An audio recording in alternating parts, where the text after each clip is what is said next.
I'm Laura. I'm 34 years old. And 2 months ago at my father's annual family dinner, the kind with linen napkins, catered food, and an audience of 30 relatives who all think Roland Harcourt hung the moon, my father stood up from the head of the table, raised his glass, and introduced me to the room as his biggest disappointment. Not as a joke. Not as a slip of the tongue. He said it slowly, deliberately, with that particular smile he reserves for moments when he wants to wound you but keep his hands clean. 30 people laughed. A few shifted uncomfortably in their seats. I sat perfectly still, hands folded in my lap, and I did not flinch. What happened next is the reason I'm telling you this story. And I promise you, by the time I'm done, you'll understand exactly why that dinner was the best thing my father ever did for me, even if he'll never see it that way. But before I get into what happened, I want to say something directly to anyone watching this right now. If you've ever sat at a table surrounded by people who were supposed to love you and felt completely alone, this story is for you. If you've ever worked in silence, built something real, and watched the people who counted you out take credit for the air you breathed, stay with me. Subscribe if you haven't already, because this story unfolds in layers and every single layer cuts deeper than the last. Now let me take you back. Not to that dinner, not yet. Let me take you back 22 years to a house in Wexford Heights, Michigan, where a 12-year-old girl learned for the first time that love in her family was not unconditional. It was a transaction. And she wasn't holding the right currency. The Harcourt name meant something in Wexford Heights. My father, Roland Harcourt, had built a mid-sized commercial real estate firm from the ground up over 30 years. Harcourt Property Group. You'd see the signs on half the commercial buildings downtown, on vacant lots along the highway, on renovation projects that seemed to sprout up every other season. Roland was the kind of man who walked into a room and immediately started calculating who in it was useful to him. He had silver hair, a firm handshake, and a way of making you feel like you were the most important person in the world. Right up until the moment he decided you weren't. My mother, Diane, died when I was 9. Ovarian cancer. She was gentle and warm and laughed too loudly at her own jokes, and I have spent the better part of my adult life trying to hold on to the memory of what her laugh sounded like. She left behind 2 children, me and my brother, Garrett, who was 14 at the time, and one husband who grieved for approximately 11 months before he started bringing a woman named Felicia to Sunday dinners. Felicia became my stepmother when I was 11. She was polished, strategic, and had a 20-year-old son named Derek from a previous relationship who Roland welcomed into the family with an enthusiasm he had never once directed at me. Derek was studying finance. Derek had great instincts. Derek reminded Roland of himself at that age. I heard some version of that sentence so many times growing up that it started to feel less like a compliment to Derek and more like a verdict on me. I was a good student. Quietly good. The kind that teachers noticed but fathers didn't. I had a head for numbers, a genuine love for problem solving, and by the time I was 16 I had taught myself basic accounting software just because I found it interesting. None of that registered at home.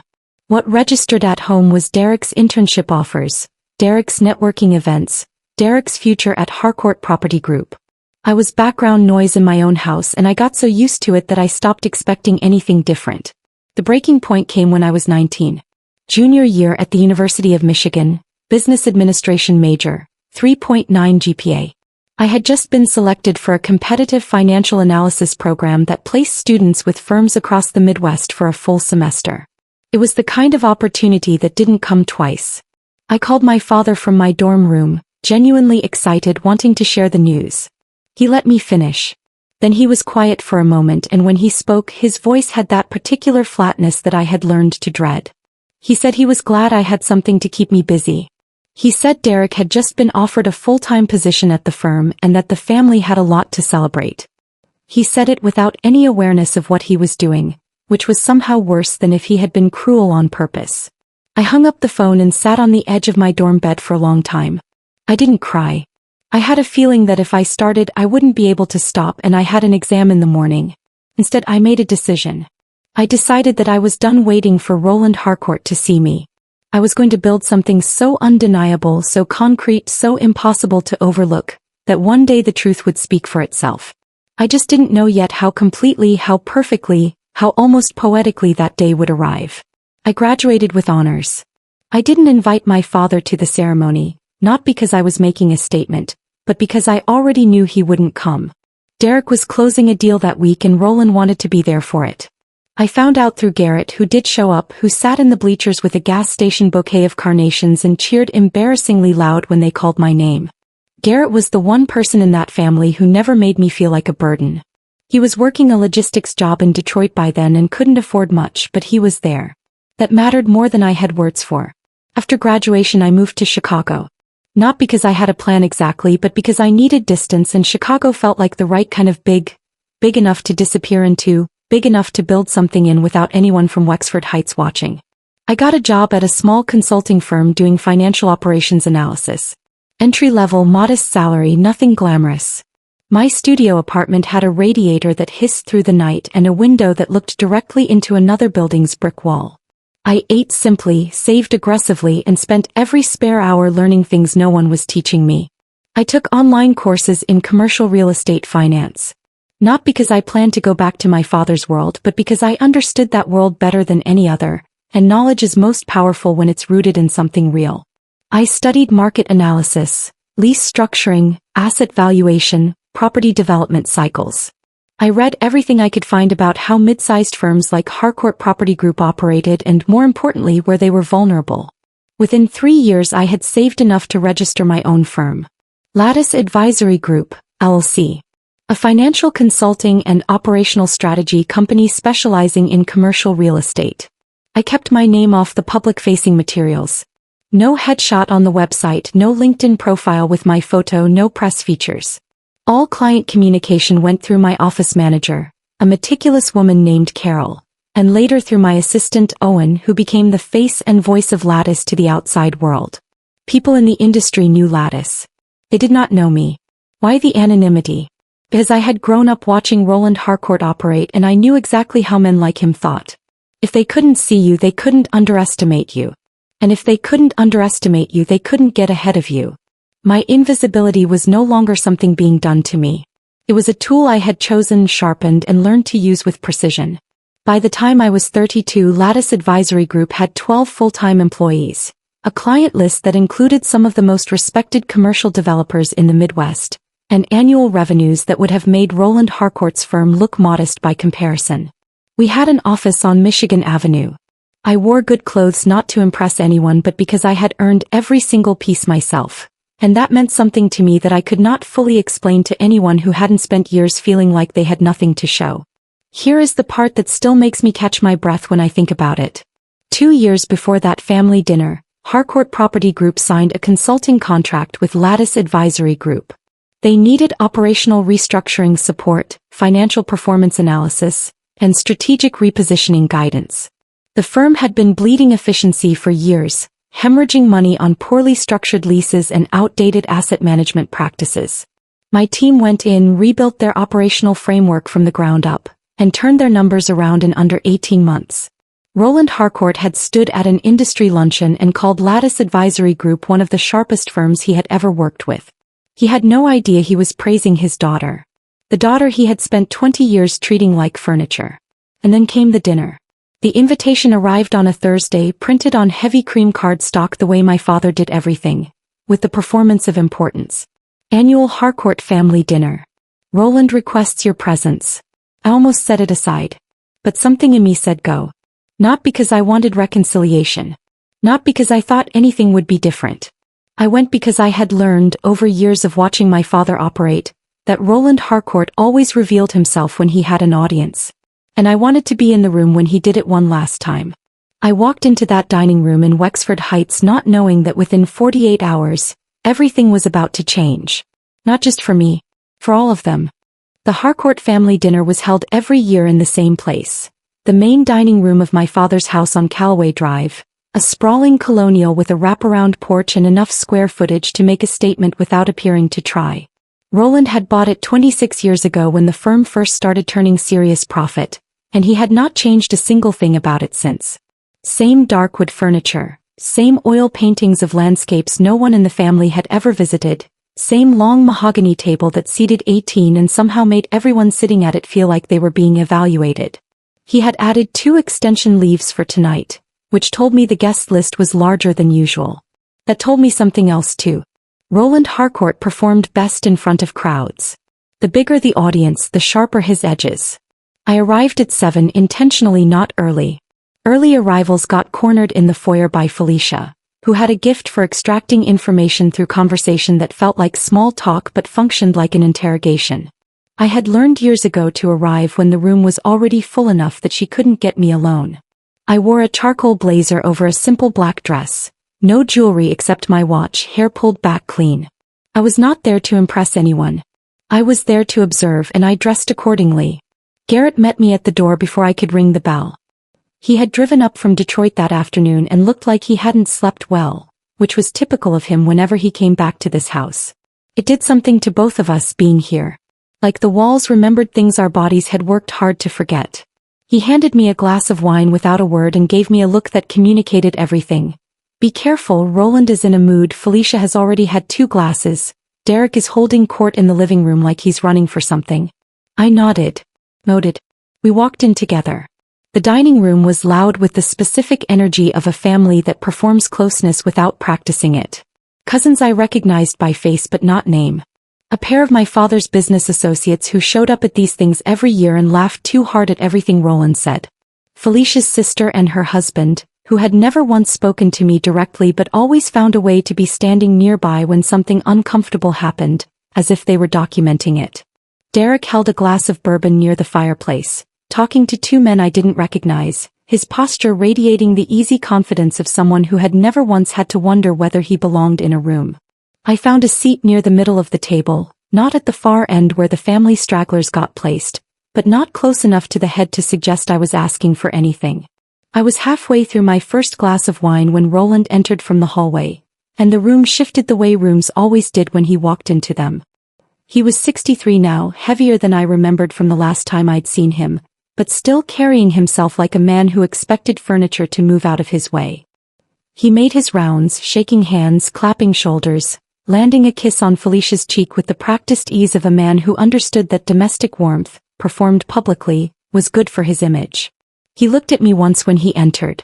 A brief inventory, the kind he'd been doing my whole life. Then he moved on. I was used to that look.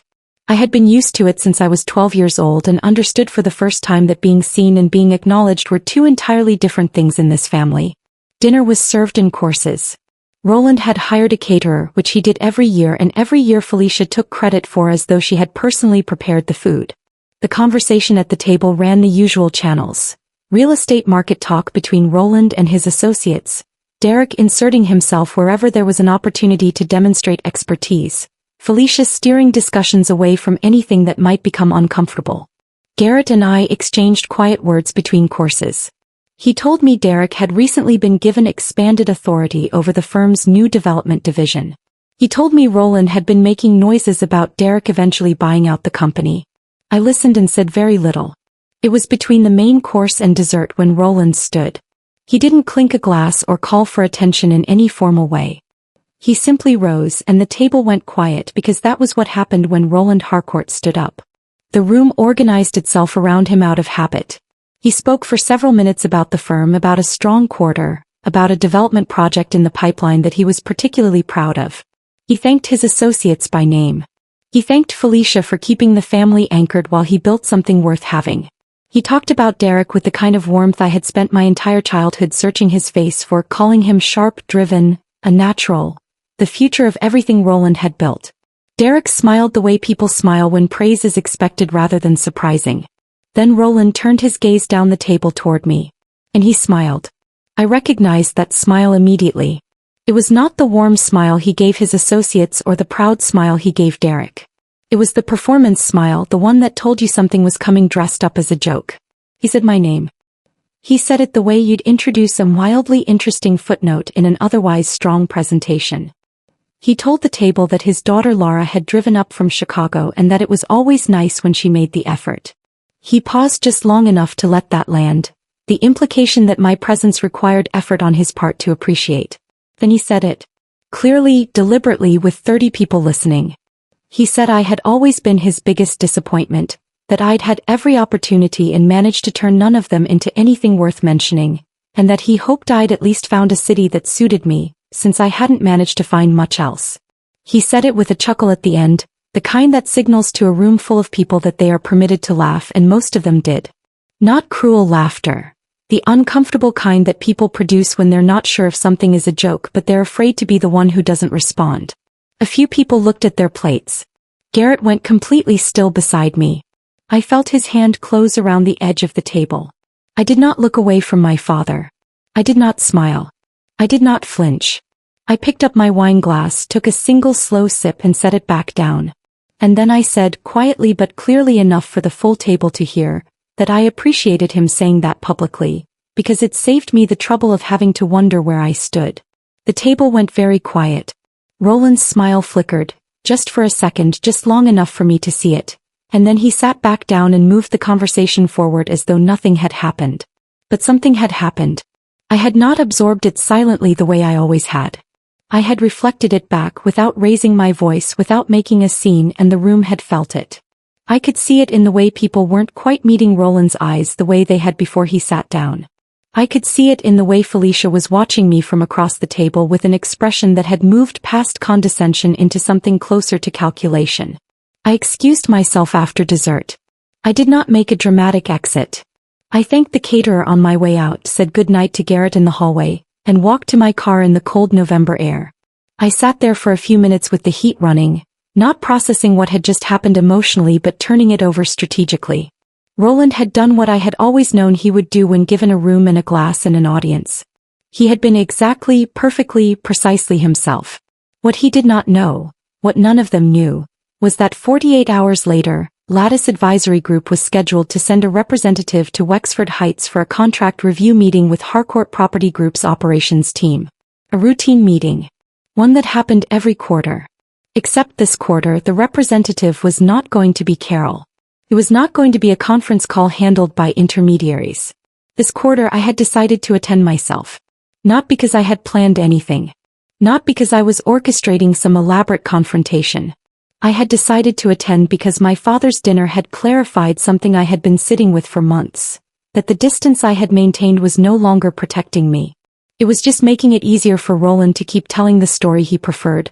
The one where I was nothing, the one where I had built nothing, the one where the only Harcourt who mattered was the one he had chosen.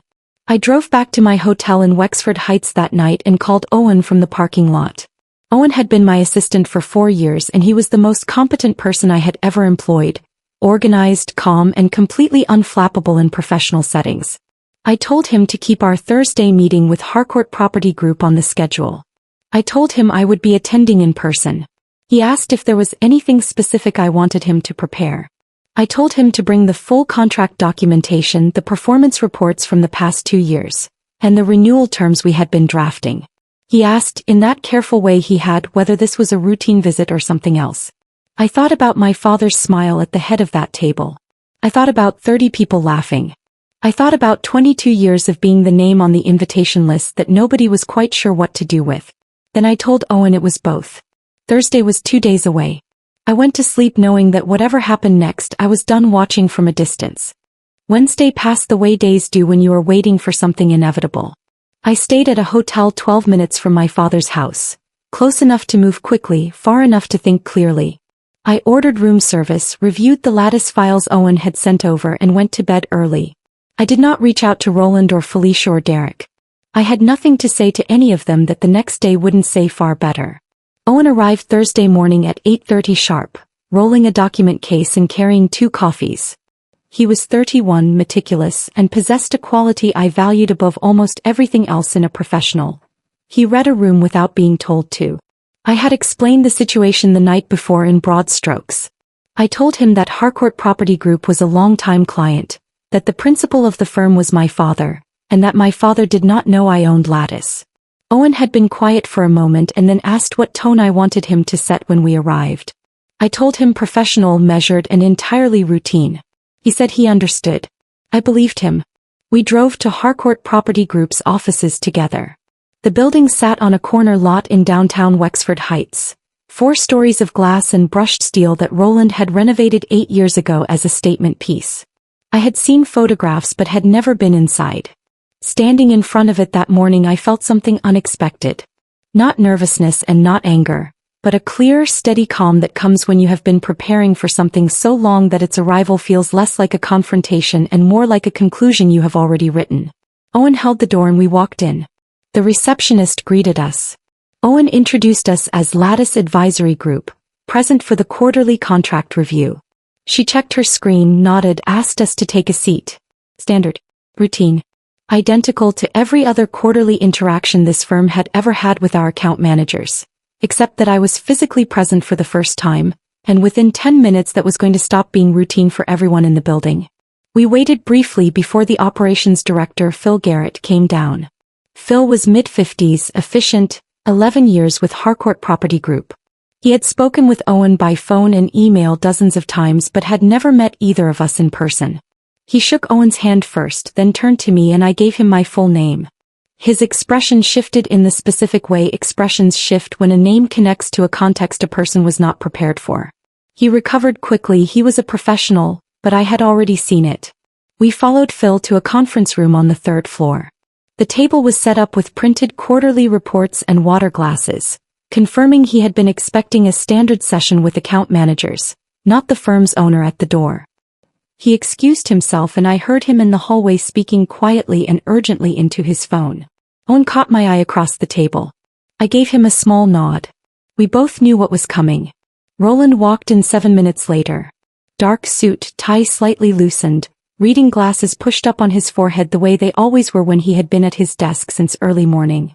He was looking down at a folder and speaking mid-sentence to someone behind him when he crossed the threshold, and it took him 2 full seconds to register what he was seeing. He stopped. The folder stayed open in his hands. His eyes moved from Owen to me and I watched him process it. The recognition arriving first, then the confusion, then the rapid recalibration of what this moment meant. Behind him Derek had followed, which I had not specifically planned for but was not surprised by. Derek's reaction came faster and was less composed. His face moved through surprise and into something that resembled offense, as though my presence constituted a violation of terms he had set without telling me. I stood, said good morning, told my father it was good to see him and gestured to the chairs across the table.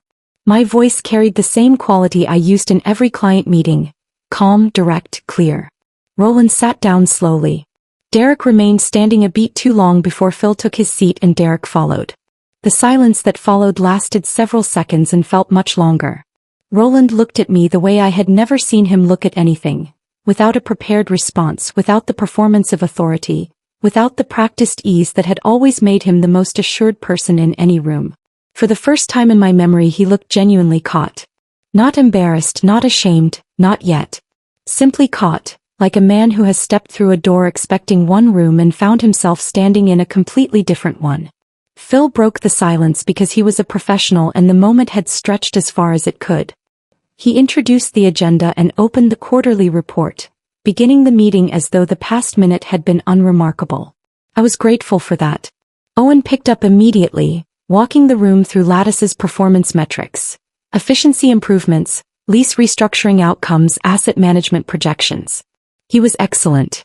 The numbers told a story the room could not dismiss. Harcourt Property Group's recent financial health was directly and substantially connected to the consulting work Lattice had been delivering for 2 years running. Roland did not speak for the first 15 minutes. Derek asked 2 technical questions that were actually solid, and Owen answered them without hesitation. I let Owen lead completely. I had not come to perform a dramatic unmasking or to make a speech in front of witnesses. I had come because I owned this meeting, because I had always owned every meeting this firm held with Lattice, and because 2 nights ago my father had stood at a dinner table and told 30 people his daughter had built nothing worth mentioning. When Owen reached the contract renewal section, Roland finally spoke. He looked directly at me and asked, in a register noticeably quieter than his usual one, how long I had owned Lattice Advisory Group. I told him 4 years. He asked how long Lattice had held the contract with his firm. 2 years. He was quiet, looking at the table. Then he asked why I had never said anything. I told him the work spoke for itself and that I had never needed him to know it was mine for it to be valuable. Roland's jaw tightened. I could see him working through the full weight of it. The professional implication, the personal one, and the story he had been telling about me for most of my adult life sitting plainly in the middle of that table alongside the printed reports. Derek said that if a personal matter was involved it should probably be handled separately from the business review. I told him there was no personal matter. This was a business meeting, everything in this room was professional, and the contract renewal terms were what required attention. He had no answer to that because I was right and everyone present knew it. Roland asked for a short break. Phil and Owen stepped into the hallway, leaving me alone with my father and Derek. The silence between the three of us had shifted entirely. It was no longer the silence of shock. It was the silence of people sitting in the aftermath of a truth that has become impossible to navigate around. Roland looked at me for a long moment. When he finally spoke, his voice had shed all of its public quality. He said my name, just my name, the way he had said it when I was very small, and he was actually paying attention, which had not been often but had been real in the moments it happened. He said he did not understand how this had come about without his knowing. I told him it had come about the same way everything I had ever built had come about. Without his help, without his notice, and without his permission. When Phil and Owen returned, we finished the meeting. At the close, I told Phil that Lattice would have the renewal documentation by end of week. Roland walked with me to the elevator without speaking. At the door, I told him I hoped the quarters numbers had been useful to the firm. Then I walked out. The drive back took 12 minutes. I called Garrett from the parking lot and told him it was done. He asked how Roland had looked. I thought about my father's face in that room, unguarded, unperformed, stripped of everything he used to keep people at a distance. Then I told Garrett he had looked exactly like a man who had just understood something very important far too late. That night I sat in my hotel room with the lights low and thought about the human reality underneath what had happened today.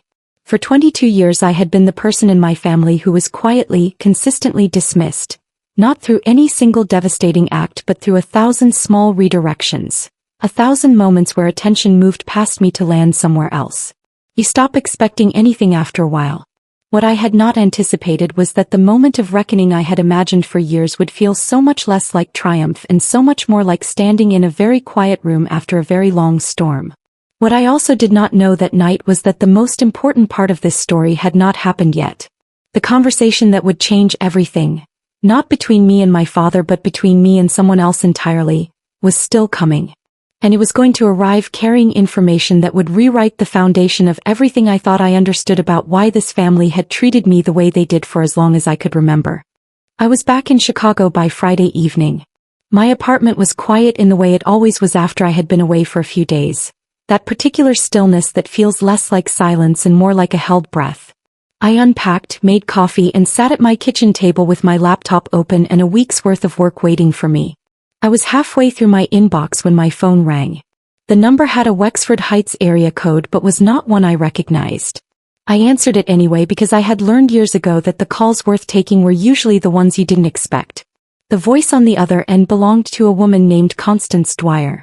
She said she had been my mother's closest friend, that they had grown up together, gone to the same college, been in each other's weddings, and had stayed close until my mother's death.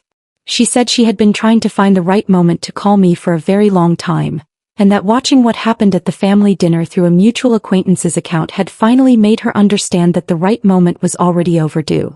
I did not speak for several seconds. I knew the name.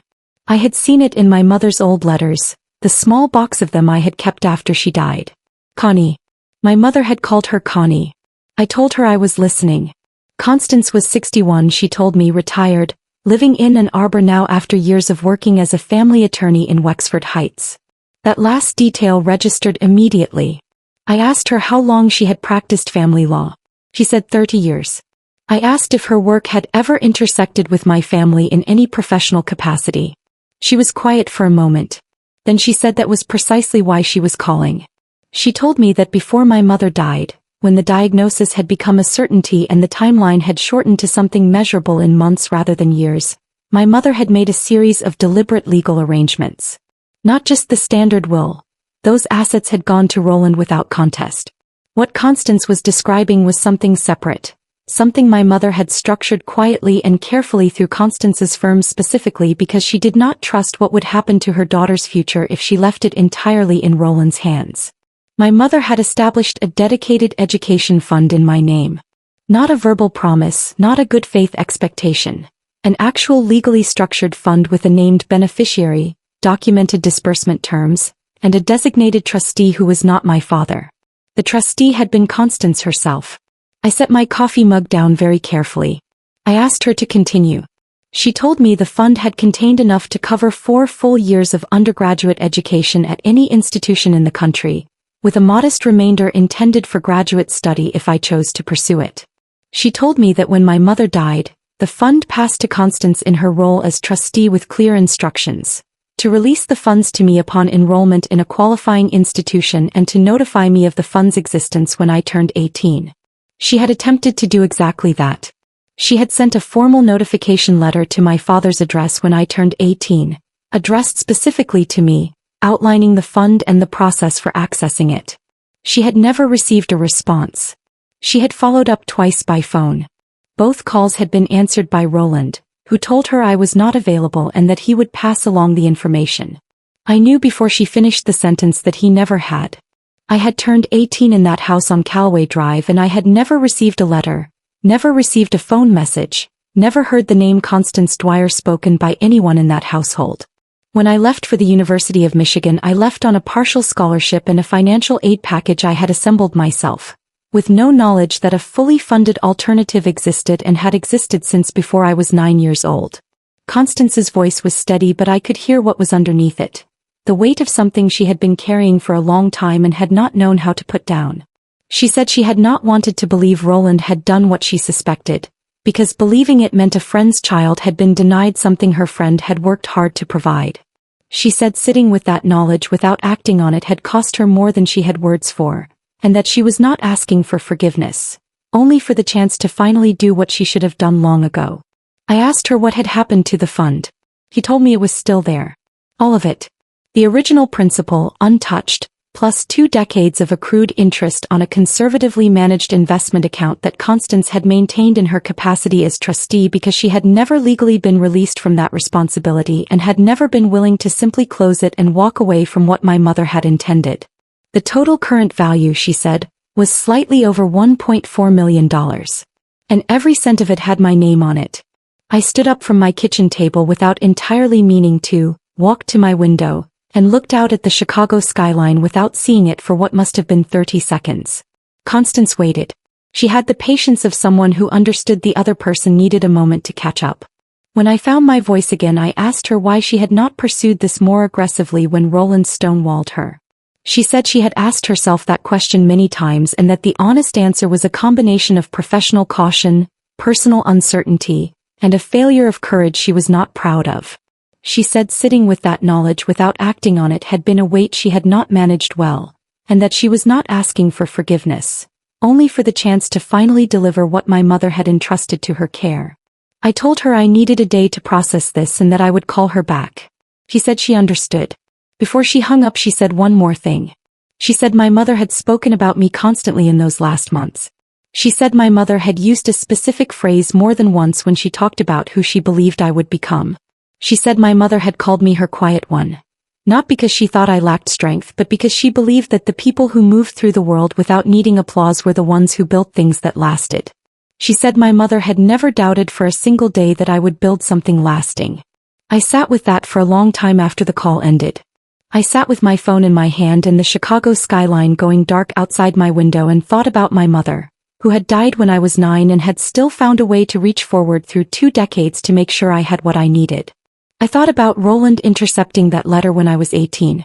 I thought about him standing at that dinner table just days ago, raising a glass and telling 30 people I was his biggest disappointment, while somewhere in an investment account in Ann Arbor, a trust fund my mother had built for me had been quietly accumulating interest for 22 years. I called Garrett that night and told him everything. He was silent for so long I asked if he was still there. He said he was. He said he had not known. And I believed him completely because Garrett had never been a person who could hold a secret that mattered. He said he was sorry in the way people say it when they mean it and know it isn't enough and say it anyway because it is the only true thing available. Then he said something I found myself returning to over the next several days. He said that Roland had spent 20 years building a story about me, the disappointing daughter, the one who hadn't made anything of herself, because guilt needs a narrative.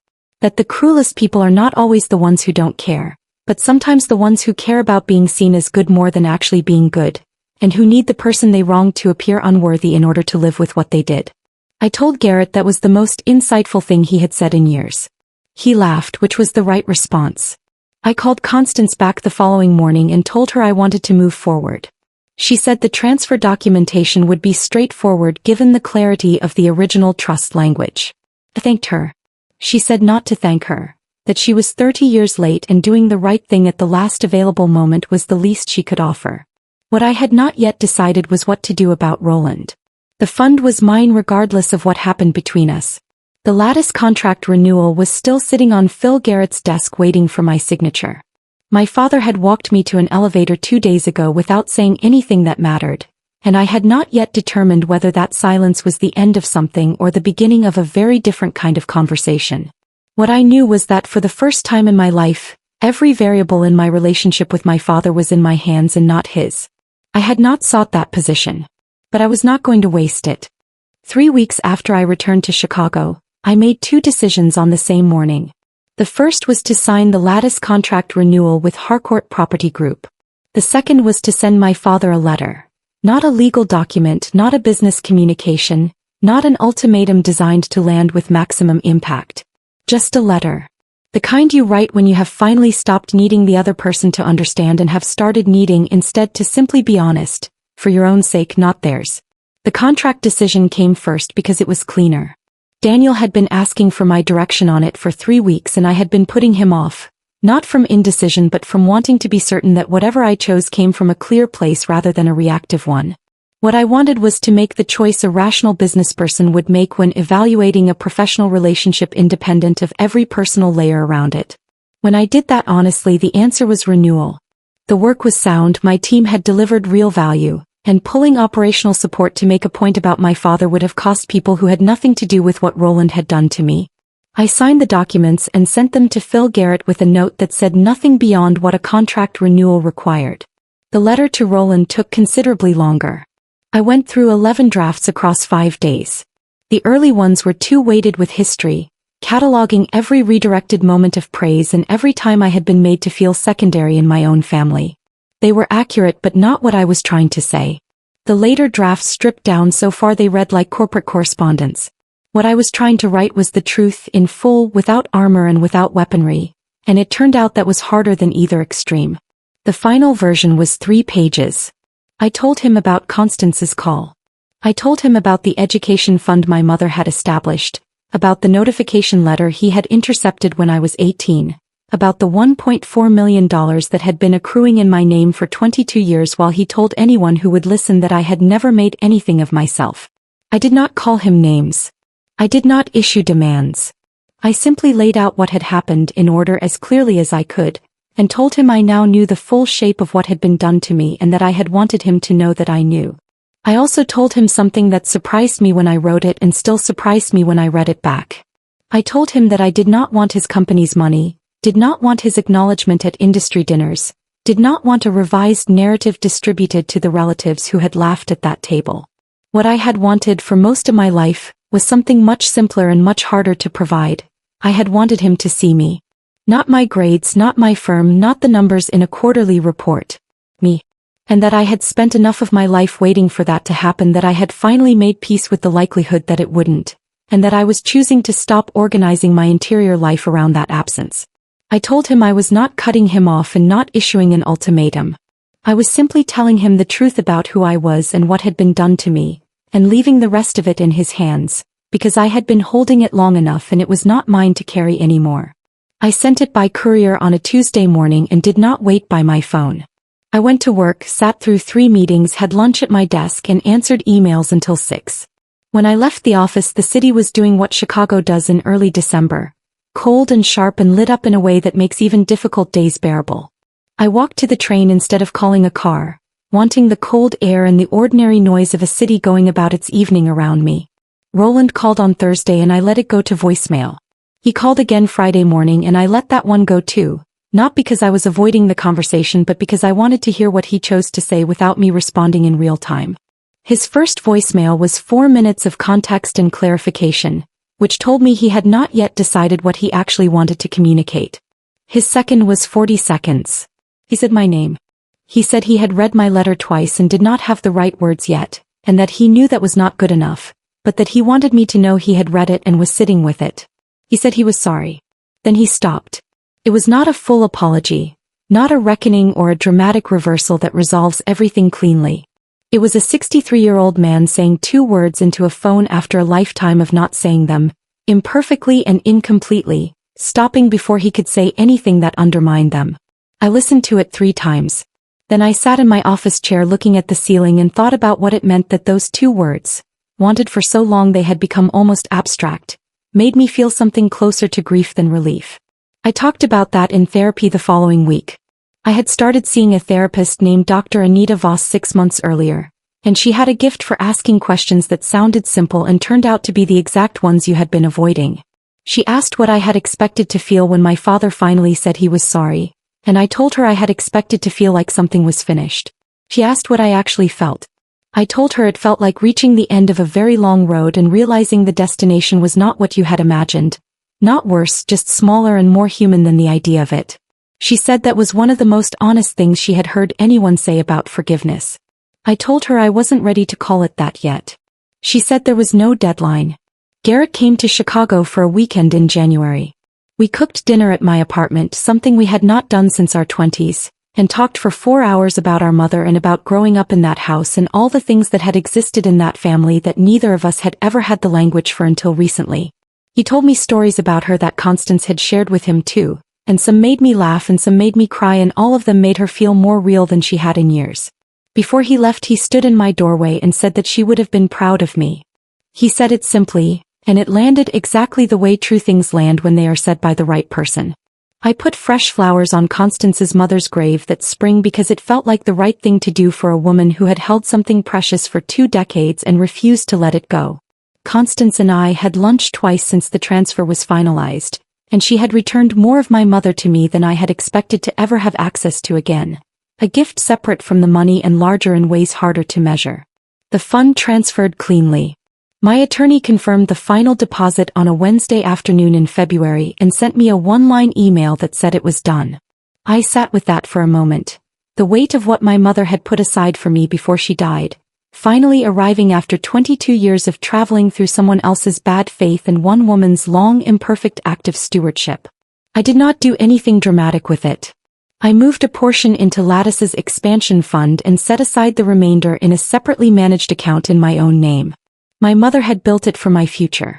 I intended to use it that way. Roland and I do not speak regularly. What we have now is not a reconciliation, and it is not a clean break. It is something more honest than either. A relationship between 2 people who understand each other clearly for the first time, who have stopped pretending, and who are moving forward with whatever that honesty makes possible. Some weeks he sends a short message about something ordinary. I reply when I have something to say back. It is not what I once wanted from him. It is what is real. I have learned slowly and not without difficulty that real is better. What I know now that I did not know at the beginning of this story is that the thing my father's dinner gave me was not revenge. It was an ending to a waiting I had not fully realized I was still doing. I had spent 22 years on the edge of a question I had never asked out loud, and the dinner, the meeting, the letter, the voicemail, all of it had been the long answer.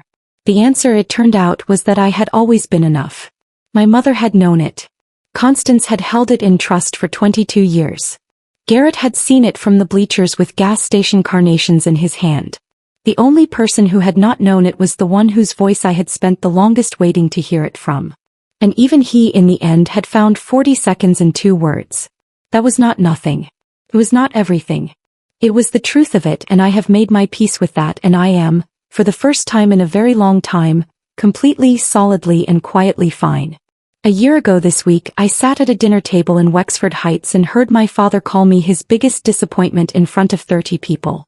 I remember the exact quality of the silence that followed my response. The way it settled over that room like something physical, like a change in air pressure. I remember the sound of my own heels on the hardwood floor as I walked out, and I remember sitting in my car in the dark afterward with the heat running and my hands still on the wheel, not quite believing that I had finally done the thing I had been rehearsing in the back of my mind for 20 years without knowing that was what I was doing. I have thought about that night many times in the 12 months since. Not obsessively, not with pain. More the way you return to a photograph of a place you lived for a long time and no longer live in. You look at it with recognition and a kind of quiet distance, understanding that it was real and that it shaped you and that it is also genuinely behind you. I did not expect to feel that way about something that had hurt me for so long. I am still slightly surprised by it, honestly. Lattice Advisory Group had its strongest year on record. We brought on 6 new clients across 3 states, promoted 2 people internally who had earned it completely, and moved into a larger office with a conference room that actually fits all 15 of us without anyone sitting sideways. Daniel negotiated a partnership agreement with a firm in Indianapolis that we had been circling for 2 years. And the day that deal closed, I took the entire team to dinner at a restaurant with tablecloths and a wine list and made a short speech that I had not prepared and was probably not very polished but was entirely true. I told them that everything we had been built by people who showed up and did the work with care, and that I was grateful for every one of them, and that I meant it without qualification. I think they believed me. I hope they did, because I have never meant anything more. Harcourt Property Group renewed their contract, and the working relationship has been, if anything, steadier than before. Phil Garrett sends quarterly reports with a brief personal note now, which he did not do before, and I think that is his way of acknowledging that the dynamic has shifted without anyone having to say so directly. I respect that. Roland has not been involved in any of the operational communications, which is appropriate and which suits both of us. We operate on parallel tracks that occasionally intersect at a distance, which is more than I had a year ago and less than the word family usually implies, and I have decided that is an honest place to stand. I want to talk about something that I did not include in the main story because I was not sure I had the language for it yet, and I did not want to say it until I could say it clearly. I want to talk about what it actually costs to build something in silence for a long time. Not the practical cost, the late nights, the financial risk, the years of eating lunch at a desk and answering emails at midnight, but the interior cost, the thing that does not show up in a business plan and does not resolve itself when the firm turns profitable and does not disappear when you finally get the confrontation or the recognition or the 40-second voicemail you have been waiting for. The interior cost of building in silence is that you get very good at not needing anyone to see you, and then one day you realize that you have accidentally extended that skill into every part of your life. You have become so practiced at self-sufficiency, so fluent in the language of not requiring, that you have started applying it to people who actually want to see you, people who are not your father and have never given you a reason to disappear. I did not notice I was doing this until Dr. Voss pointed it out, gently and accurately, in a session about 8 months ago. She said that the armor that had protected me for 20 years had also, in certain ways, kept people out who deserved to be let in. I sat with that for a long time before I admitted she was right. I'm working on that. I am working on it in the specific, unglamorous way that real change actually happens. Slowly, inconsistently, with a lot of backtracking and a lot of small decisions that feel insignificant in isolation but add up to something over time. I am working on calling Garrett back within the hour instead of the next morning. I am working on telling people when something matters to me before it has already passed. I am working on sitting in a room with people I trust and not scanning for the exit, not calculating the distance between where I am and where I could be self-sufficient again. It is harder than building a company. I am not going to pretend otherwise. But here is what I want to say to you, and I mean this as directly as I know how to say anything. If you have been watching this story and recognizing something in it, some version of your own experience in the architecture of mine, I want you to hear this part especially. The silence that protected you was real. The thing it was protecting you from was real. The work you did alone, in the dark, without applause or acknowledgement or anyone to call after a hard day, that was real and it counted and it built something regardless of whether anyone saw it being built. None of that needs to be minimized or reframed or made into a lesson about resilience. It was hard and you did it, and that is simply true. But I also want to say this because I wish someone had said it to me earlier. The self-sufficiency that got you through is not the same thing as the life you are supposed to be living on the other side of surviving. They are not the same thing. Surviving required you to need very little and trust very carefully and keep your own counsel and build your own floor. Living, the actual living, the kind that fills a room and makes noise and occasionally requires you to say I need something out loud to another person.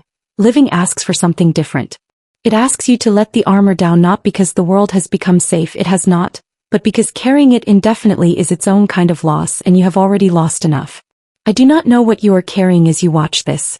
I do not know what table you have been sitting at, what voice has been telling you what you are worth, what you have been building in the dark while other people took credit for the light. But I know that you found this story for a reason, and I know that the fact that you are still watching at the end of it means something about you that I want to name plainly. It means you have not stopped believing that the other side of this exists. Even if you cannot see it from where you are standing. Even if the people around you have been telling you for years that it does not. You are still here, still watching, still looking for evidence that it turns out differently. That is not a small thing. That is, in fact, the whole thing. That is the only thing that ever made the difference for anyone who came out the other side of a story like this one. I keep a photograph of my mother on my desk at lattice.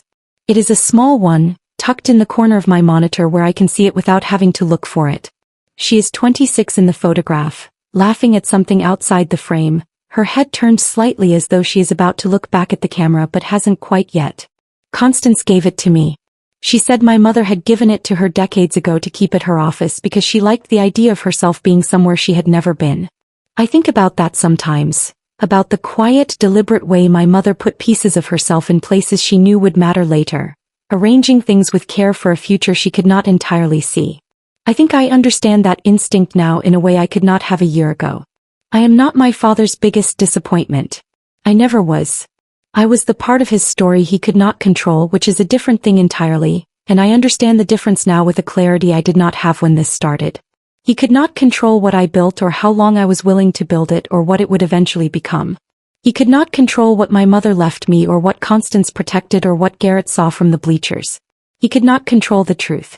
He could only delay it, and delay is not the same as denial, and denial is not the same as defeat. The truth has a way of arriving eventually. Sometimes it takes 22 years and a family dinner and a courier envelope and a 40-second voicemail. Sometimes it takes longer. But it arrives. I am living proof of that. And if you are in the middle of the waiting right now, in the part of the story before the arrival, I want you to know that the waiting is not the whole story. It just feels that way from inside it. Keep building. Keep going. The rest of it is coming. If this story made you feel something, don't just scroll away. There are so many stories out there that never get told, and here on Confira Stories we bring them to life. So if you enjoy emotional, real-life drama like this, take a second to subscribe and be part of the journey. And if you've ever been in a situation like this, or have a story of your own, share it in the comments. I read them. Thanks for watching, and I'll see you in the next story.